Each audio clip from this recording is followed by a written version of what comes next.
نياتنا الله يدخل نياتنا في نياتهم وأعمالنا في أعمالهم وأخلاقنا في أخلاقهم وأن الله يفتح علينا فتوح العارفين ويفقهنا في الدين ويعلمنا التأويل ويغفر ذنوبنا ويستر عيوبنا ويكشف قلوبنا ويجمع شملنا على الهدى ويعلم ذات بيننا ويولي علينا خيارنا ويصرف عنا أشرارنا ويكفينا شر الفتن والأمحن والمؤذين والمعتدين من قريب وبعيد ويقضي كل حاجاتنا حسية ومعنوية ظاهرة وباطنة دنيوية وأخروية ويطول أعمارنا ويصلح أرزاقنا بطاعة الله وطاعة رسوله ثم لجميع مشايخنا وأستاذنا ومعلمينا وآبائنا وأمهاتنا وأجدادنا وجداتنا وجميع المسلمين والمسلمات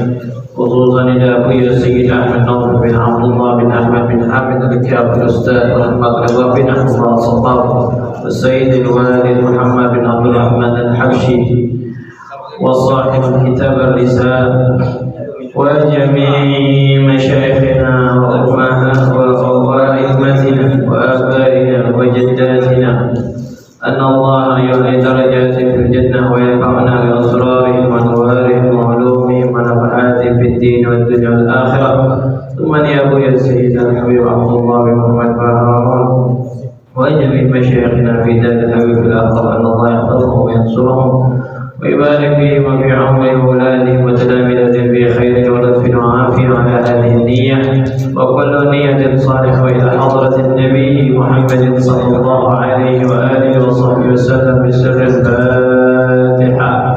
أعوذ بالله من الشيطان الرجيم. بسم الله الرحمن الرحيم. الحمد لله رب العالمين الرحمن الرحيم مالك يوم الدين إياك نعبد وإياك نستعين اهدنا الصراط المستقيم صراط الذين أنعمت عليهم غير المغضوب عليهم ولا الضالين آمين.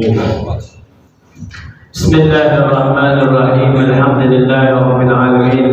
اللهم صل وسلم على سيدنا محمد الفاتح لما أغلق والخاتم لما سبق ناصر الحق بالحق والهادي إلى صراطك المستقيم وعلى آله وصحبه حق قدره ومقداره العظيم. سبحانك لا علم لنا إلا ما علمتنا إنك أنت العليم الحكيم.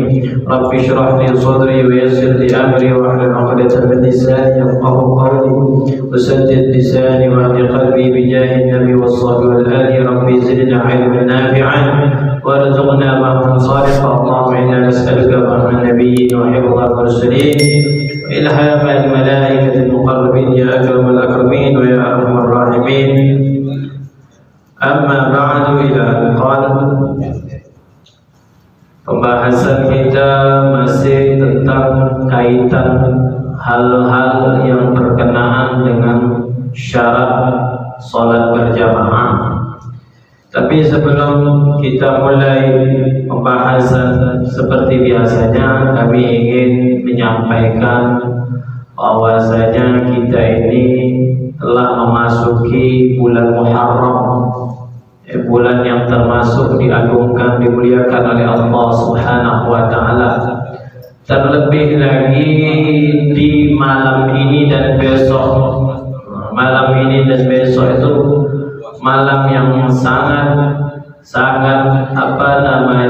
punya nilai sejarah, nilai historisnya. Baik sejarahnya itu ceritanya itu cerita yang menggembirakan, di lain sisi ada cerita yang tidak enak untuk diceritakan. Kalau cerita yang enak, cerita bagaimana berpisahnya antara Nabi Adam dan Siti Hawa. Gara-gara ada patuh perintahnya Allah, akhirnya dipisahkan. Dipisahkan lama itu, kurang lebih disebutkan kalau nggak salah 40 tahun berpisahnya itu. Akhirnya ketemu yang satu ditaruh di daerah India, yang satu ditaruh di daerah namanya Jeddah. Makanya sampai sekarang namanya Jeddah.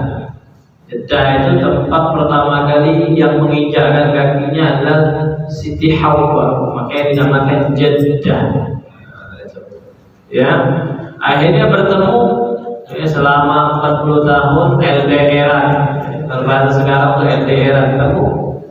Nah, bertemunya itu disebutkan bahwa di hari Asyura, di hari Asyura juga Allah Subhanahu wa taala menyelamatkan Nabi Nuh beserta umatnya yang beriman dari banjir seluruh dunia. Nah, banjir itu seluruh dunia, bukan banjir kayak Dumai ini yang sering terkena imbasnya daerah Nangka ini ya. Selalu ya. Yang penting jangan banjir hati aja. Itu diselamatkan oleh Allah Subhanahu wa taala, selamat dari yang banjir bandang, banjir seluruh dunia. Makanya Nabi Nuh itu dinamakan Abul Bashar Ats-Tsani, bapak manusia yang kedua. Kalau bapak manusia yang pertama adalah Nabi Adam. Nah, setelah kejadian peristiwa Nabi Nuh itu banyak dihanguskan, artinya diratakan dengan yang namanya banjir itu. Habis penduduk buminya. Habis penduduk bumi, yang tersisa hanya yang berada di bahtera atau kapalnya Nabi Nuh. Makanya Nabi Nuh dapat julukan Abul Bashar Ats-Tsani, bapaknya manusia yang kedua. Jadi selamatkan itu pun disebutkan dalam riwayat terjadinya pada hari Asyura.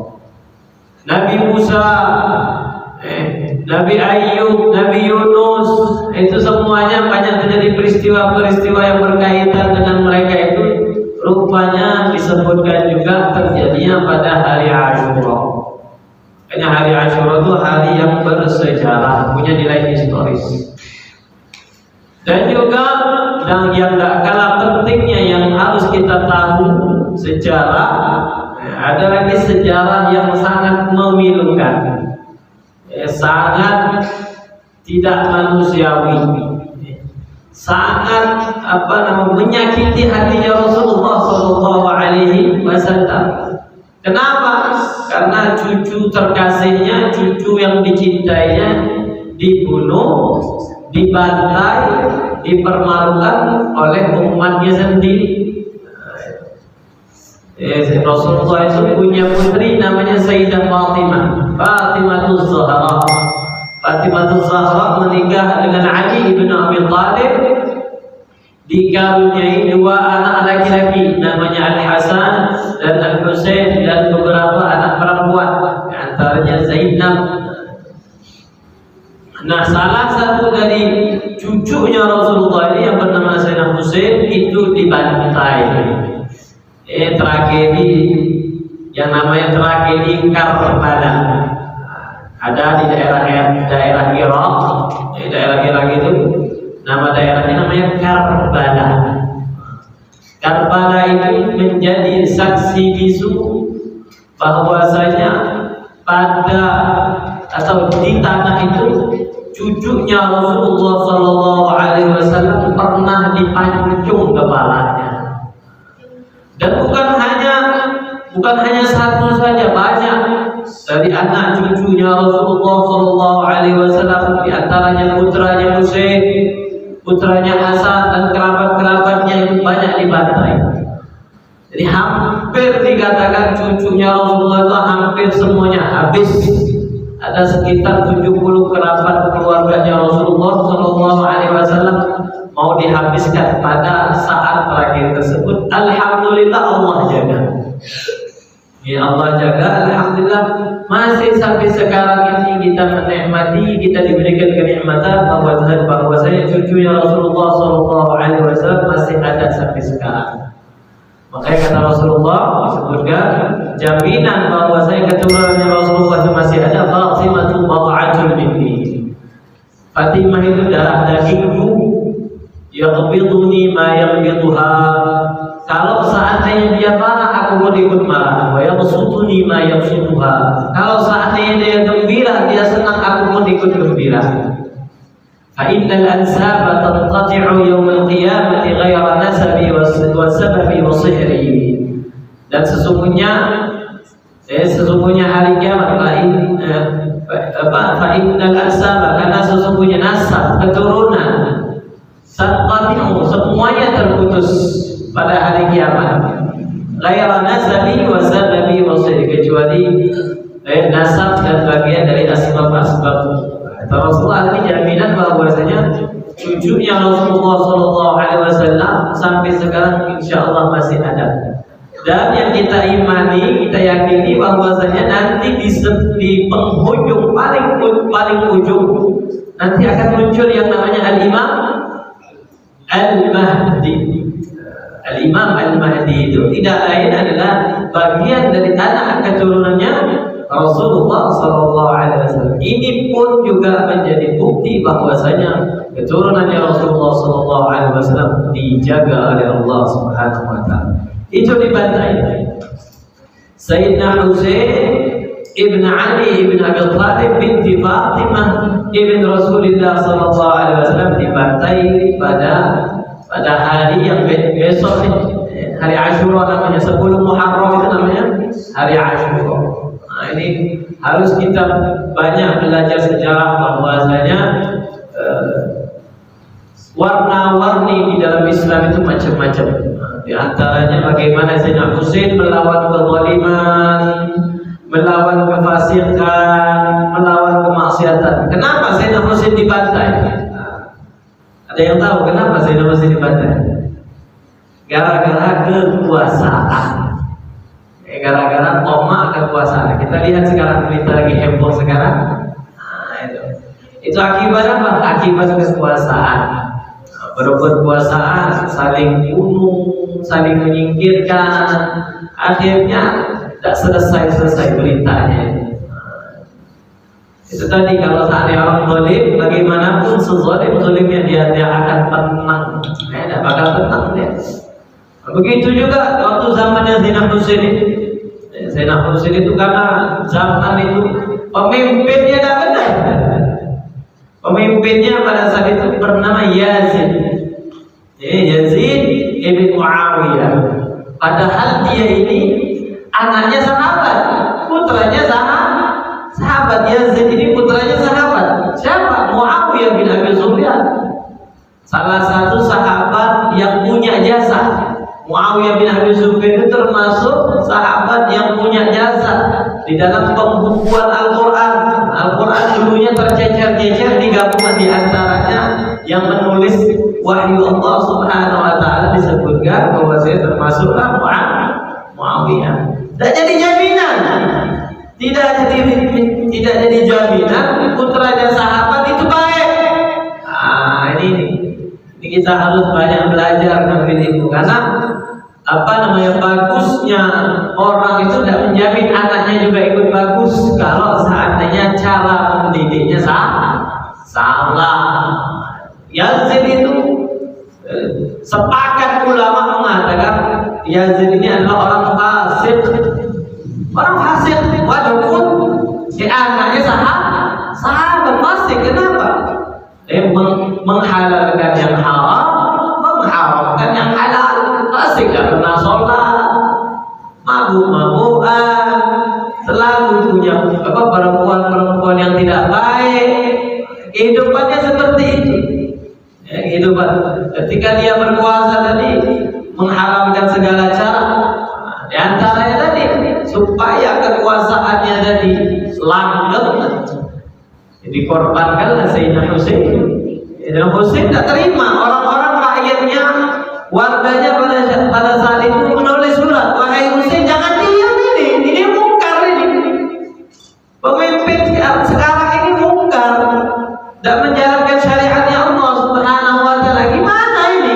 Kita rakyatnya sengsara. Nah, itu berangkat dari kecemburuan untuk menegakkan syariat yang dibawa oleh kakeknya, berangkat melawan walaupun tahu pasti mati.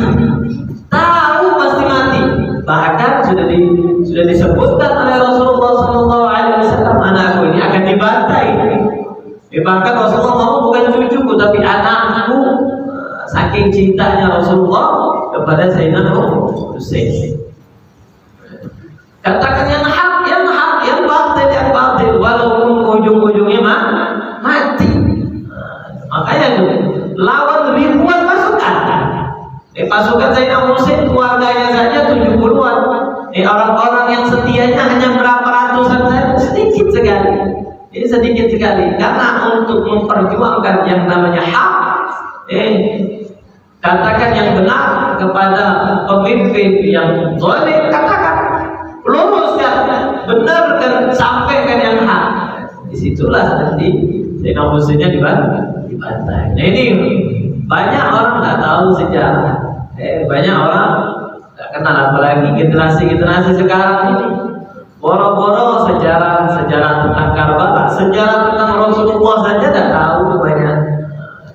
Siapa yang tanggung jawab? Orang tua tanggung jawab. Kalau seandainya orang tuanya tidak punya bekal, makanya kenapa kita ngaji? Supaya kita punya bekal, agar ketika kita punya bekal, kita bisa mengajarkan kepada anak-anak kita.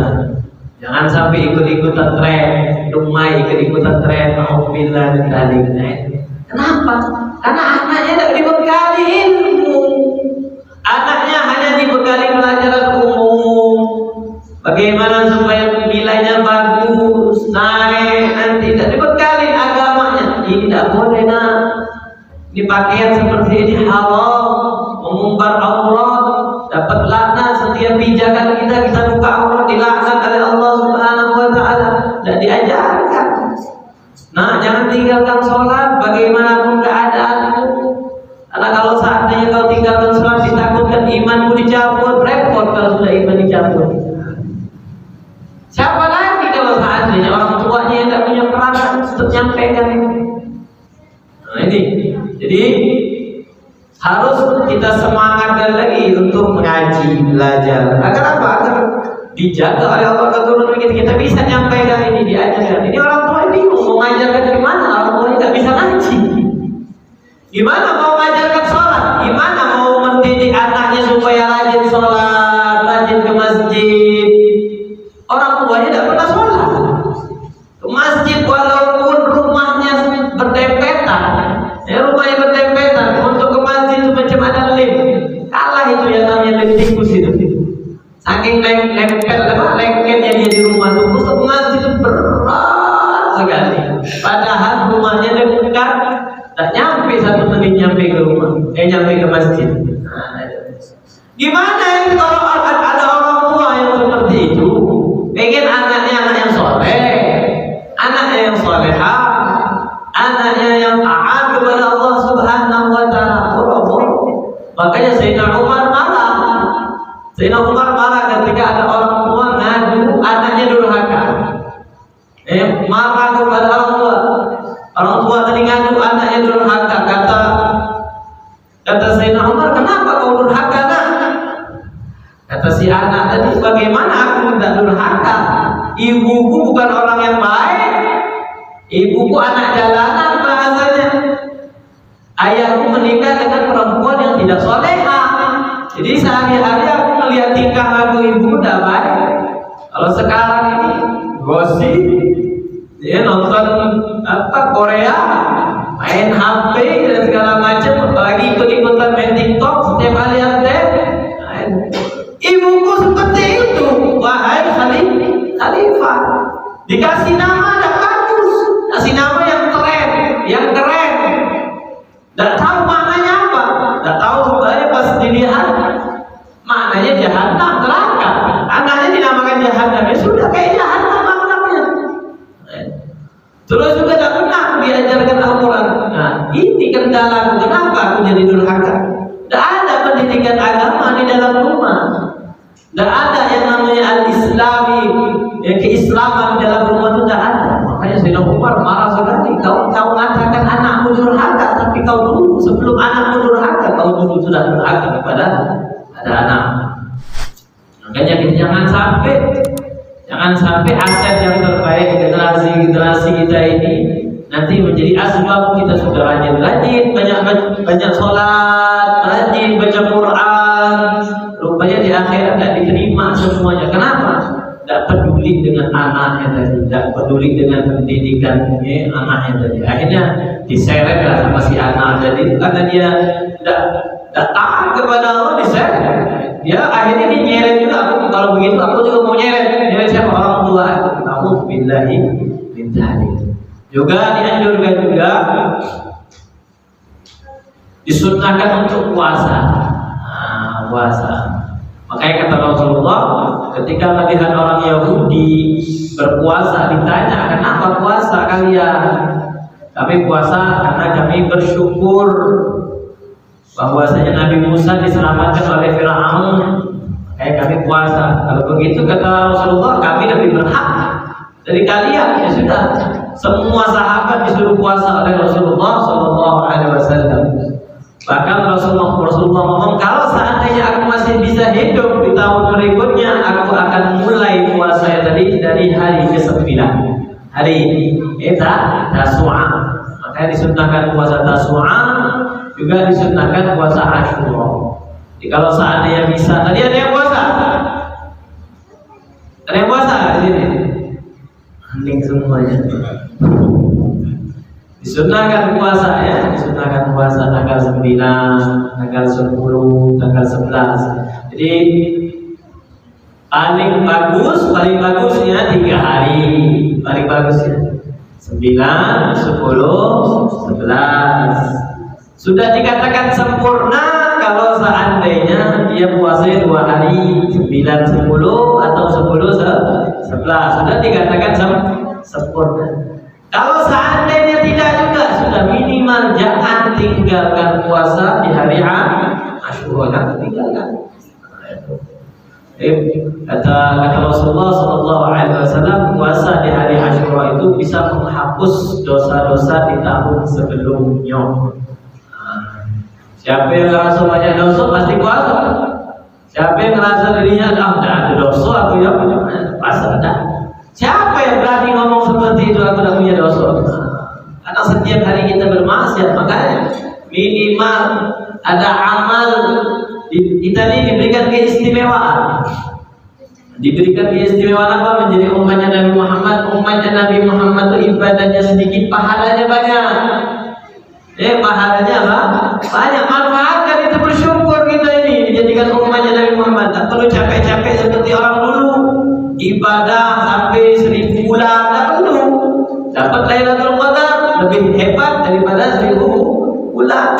Menghapuskan dosa-dosa selama 1 tahun dengan puasa 1 tahun. Alhamdulillah, bersyukur kita nih.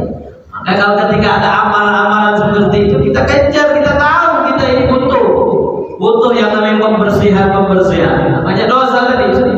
Mudah-mudahan tadi dengan niat yang ikhlas tadi, Allah aku dibayar dosa ya Allah, ampun ya Allah, aku besok puasa hari Asyura. Asyura hari juga disunnahkan nanti besok itu, ya, khususnya suami. Suami belanjanya agak banyak sedikit.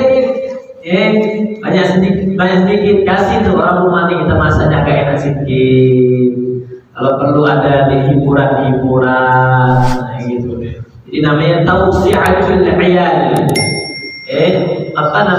Quality time. Waktu yang berkualitas terhadap keluarga, tapi terhadap keluarganya tadi ada waktu bagaimana nih, misalnya makannya lebih enak, waktunya lebih itu disunnahkan. Barang siapa yang menghibur, memberikan sesuatu yang lebih kepada keluarganya tadi, Allah akan lebihkan juga untuk urusan rezekinya. Jadi sunnahkan juga. Juga ada riwayat, walaupun riwayat ini ulama berbeda pendapat. Ada yang mengatakan hadis ini dhaif. Hadisnya dhaif. Di antaranya usap kepala anak yatim. Disunnahkan juga usap kepala. Jadi kalau seandainya tadi tausi'atul 'iyal, kalau seandainya duitnya lebih banyak nih, sudah.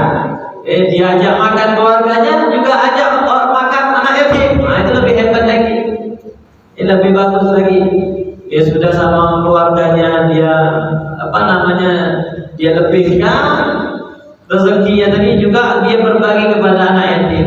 Sambil kalau seandainya bisa diusap tadi, diusap kepalanya anak yatim tadi.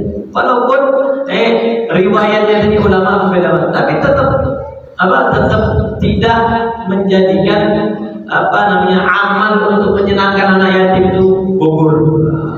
Jadi dalam sebuah hadis itu Rasulullah mengatakan orang yang selalu ngurusin anak yatim itu nanti sama dengan aku bersama aku di surga nanti seperti ini. Rasulullah yang ngomong seperti ini, bukan seperti ini, tapi seperti ini. Jadi dekat sekali nanti. Ya, orang yang suka peduli dengan anak yatim. Ajak makan apa misalnya? Apa makanan favorit di rumah ini? Apa makanan favorit ini, Pak? Aja siapa yang suka aja kasih uang misalnya 5.000, 10.000 gitu. Ya, dianjurkan. Juga dianjurkan tadi misalnya musyawarah anak yatim, juga dianjurkan diantaranya lagi di sini malam ini disunahkan untuk memperbanyak ibadah, dianjurkan untuk memperbanyak ibadah, menghidupkan malam. Di antaranya menghidupkan malam taklim seperti ini, belajar itu menghidupkan. Jadi jangan sampai kita mengatakan ngaji sendiri itu lebih afdal daripada seperti ini. Enggak, ini lebih afdal. Duduknya kita belajar ilmu yang seperti ini lebih afdal daripada kita sholat sunnah 100 rakaat. Bayangkan orang sholat sunnah 100 rakaat itu kalah, lebih hebat pahalanya dengan orang yang belajar ilmu. Di antara tadi nanti dianjurkan untuk menghidupkan malamnya tadi dengan cara sholat isyaknya berjamaah, subuhnya berjamaah. Nah, itu minimal dikatakan orang itu sudah menghidupkan malamnya untuk ibadah. Jadi apa batasan minimum orang itu dikatakan sudah menghidupkan malamnya dengan ibadah? Minimal dia sholat isya dan subuhnya berjamaah. Juga dianjurkan kalau saatnya ada kesempatan dia baca surah Toha. Ada kesempatan lagi baca surah Yasin. Ada kesempatan lagi waktunya lebih baca surah Al-Waqi'ah, surah Al-Muluk, surah Sabbih Isma Rabbikal A'la, surah Al-Nashrah. Hidupkan dengan ibadah. Ada waktu momen yang bagus ini, mari dimanfaatkan untuk beribadah. Mudah-mudahan juga kita mendapatkan percikan, walaupun tidak banyak, percikan saja kemuliaan dari hari dan malam Asyura ini.